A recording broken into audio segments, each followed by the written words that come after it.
A'udzubillahi minasyaitonirrajim. Bismillahirrahmanirrahim. Allahumma sholli ala sayyidina Muhammad wa ala ali sayyidina Muhammad. Sayyidina Ali pernah berkata, "Aku tidak akan mengabdi kepada sesuatu yang tidak aku kenal." Artinya, Sayyidina Ali mengenal Allah yang dia sembah.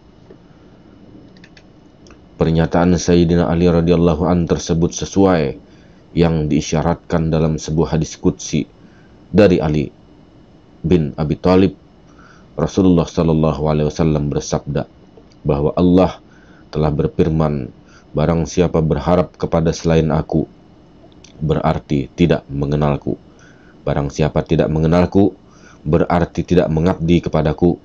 Barang siapa tidak mengabdi kepadaku, maka berarti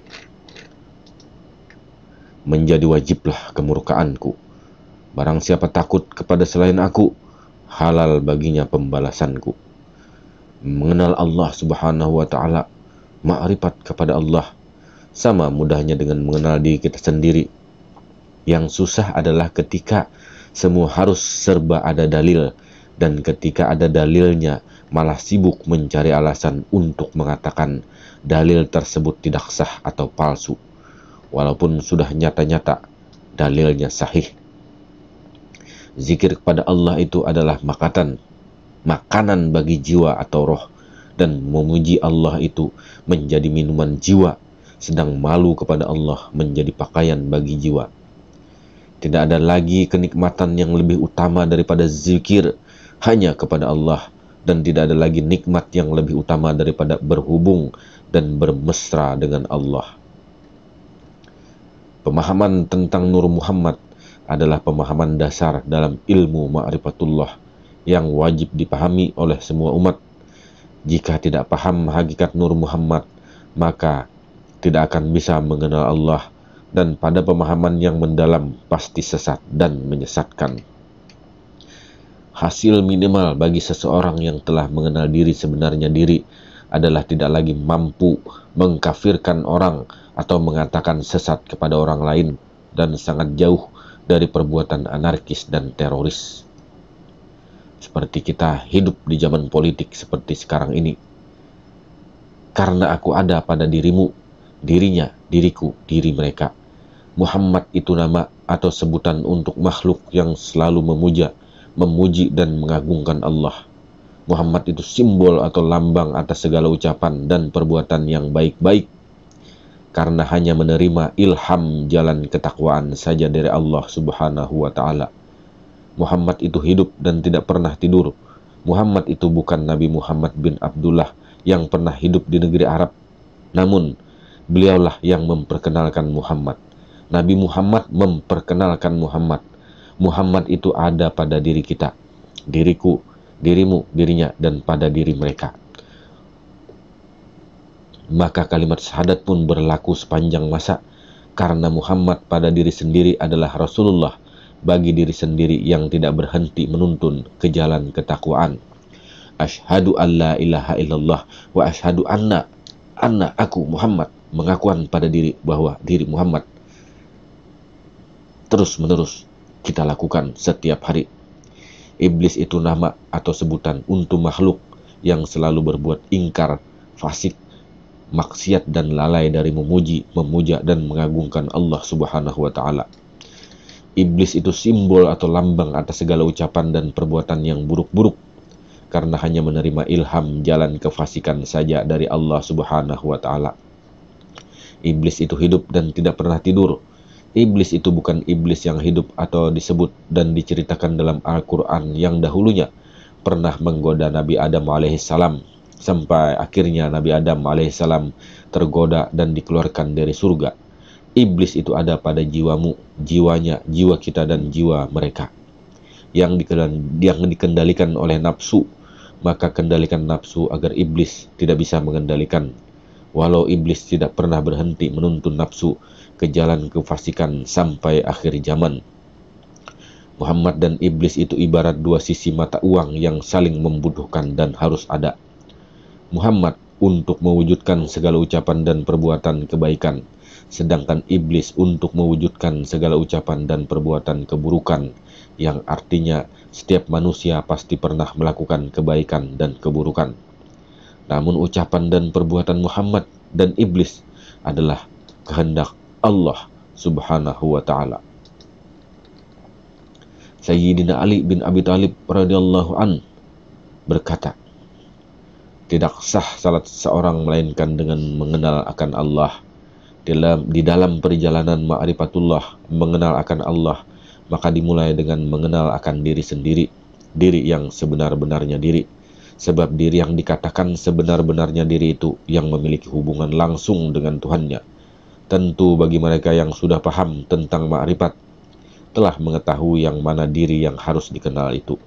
Akan tetapi dari mereka-mereka yang telah kenal akan diri, banyak yang tidak menyadari bahwasanya apa yang telah dilaluinya dan diketahuinya itu masih sebatas kulit dalam pandangan arif billah. Kenapa demikian? Karena diri yang banyak diketahui oleh sebagian penuntut ma'rifatullah itu masih terbatas kepada diri yang ada pada dirinya sendiri. Dan ada juga yang terbatas pada pandangannya kepada orang yang diistimewakan dan diagungkannya. Sedangkan ma'rifat yang sebenarnya dan sempurna sesempurnanya adalah ma'rifat yang universal, tidak ada batasnya dan tidak terbatasi oleh diri sendiri saja maupun orang tertentu saja. Setiap orang yang berada di dalam lingkaran ma'rifat merujuk kepada sumber pengetahuan Allah, sumber hakikatullah yang disebut dengan Nur Muhammad. Sebagaimana dalil yang telah dipahami oleh mereka-mereka yang berpaham ma'rifat bahwa Nur Muhammad itu adalah awal-awal dari segala sesuatu. Dengan nur itu, maka terciptalah seluruh sekalian alam beserta isinya. Rasulullah SAW bersabda bahwasanya Allah Subhanahu wa taala telah menjadikan akan ruhku daripada zatnya, sedangkan sekalian alam beserta isinya terbit daripada nurku, Nur Muhammad. Sabda Nabi Rasulullah SAW yang lain, sesungguhnya aku adalah bapak sekalian ruh, sedangkan Adam adalah bapak dari sekalian batang tubuh. Dari dalil-dalil tersebut telah menguraikan bahwa hakikat Nur Muhammad itu tidak hanya ada pada satu diri saja, melainkan ada pada setiap yang mewujud, sehingga tak terbatas bagi Nur Muhammad itu, melainkan meliputi sekalian alam termasuk pada diri sendiri. Jika seseorang mengenal akan Allah melalui nurnya, Nur Muhammad yang ada pada dirinya sendiri, maka belumlah dikatakan mengenal akan Allah yang meliputi sekalian alam.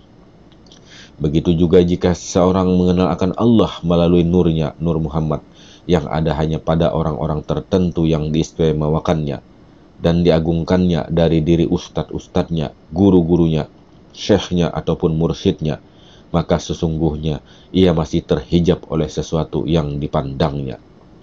Rumus daripada ma'rifatullah yang sebenarnya dan universal itu adalah suhudul wahdah fil kasrah. Suhudul kasrah fil wahdah, memandang yang satu ada pada yang banyak dan memandang yang banyak ada pada yang satu. Seseorang yang mengenal Allah sebatas pandangannya kepada dirinya sendiri atau orang tertentu yang diistimewakan dan diagungkannya, maka mereka itu mengenal akan Allah masih sebatas kulit saja dari pemahaman ma'rifatullah yang sesungguhnya. Jika demikian, bagaimana mungkin ia akan sampai kepada keikhlasan tertinggi, dan bagaimana mungkin ia mengatakan telah bertemu dengan Allah, sedangkan di halaman istana Allah saja, Darkatul Qudrat ia belum memasukinya karena masih terhijab pandangannya dari sesuatu selain Allah Subhanahu wa taala. Jika Anda benar-benar ingin menjumpai Allah dan bertemu dengan Allah, maka lepaskanlah pandangan hatimu dari sesuatu apapun. Jangan berhenti pada pandangan jamalullah, keindahan Allah, maka niscaya engkau akan mabuk dan takjub di dalamnya. Pandangan akan hakikat nur yang ada hanya pada dirimu saja, atau yang ada hanya pada orang yang engkau kagumi dan istimewakan saja, membuktikan bahwa tanpa engkau sadari, engkau telah tenggelam dan mabuk di dalam sifat jamalullah, keindahan Allah. Ketahuilah bahwa untuk sampai kepada Allah dengan melalui 4 tahapan, dan untuk bisa menaiki tahapan-tahapan tersebut agar sampai kepada kamalullah, kesempurnaan Allah, maka wajib baginya satu pandangan, yaitu Allah Subhanahu wa taala, tanpa melalui perantara selain Nur Muhammad. sedangkan Nur Muhammad itu meliputi setiap yang maujud termasuk pada diri sendiri. Sehingga yang dikatakan sebenar-benarnya guru mursyid murabbi adalah Nur Muhammad Rasulullah Shallallahu Alaihi Wasallam sebagai pemegang kunci pintu surga, Miftahul Jannah. Siapapun mereka itu, jika satu yang dipandang yaitu Allah melalui hakikat Nur Muhammad yang meliputi sekalian alam, maka tidak ada sebutan yang pantas baginya selain Arif Billah. Jika masih ada pandangan yang terbatas atau dibatasi tentang hakikat Nur Muhammad itu pada beberapa diri saja, maka belumlah pantas baginya menyandang sebutan Arif Billah, melainkan mereka itu masih disebut dengan orang yang berada pada tarikat atau perjalanan menuju kepada Allah. Mursyid murabbi tidak hanya ada pada satu diri, melainkan meliputi setiap kaun maujud. Siapa yang sanggup mematikan diri, itulah langkah awal menuju diri sejati. Jangan tertipu dengan apa yang dipandang, karena semuanya hanyalah bayang-bayang. Tidak terpisah al-haq dengan selayang pandang. Tujulah kepada satu yang ada di dalam pandang. Belumlah dikatakan sebenar-benar mengenal sebelum engkau mengerti Jalal, Jamal, Kahar, dan Kamal.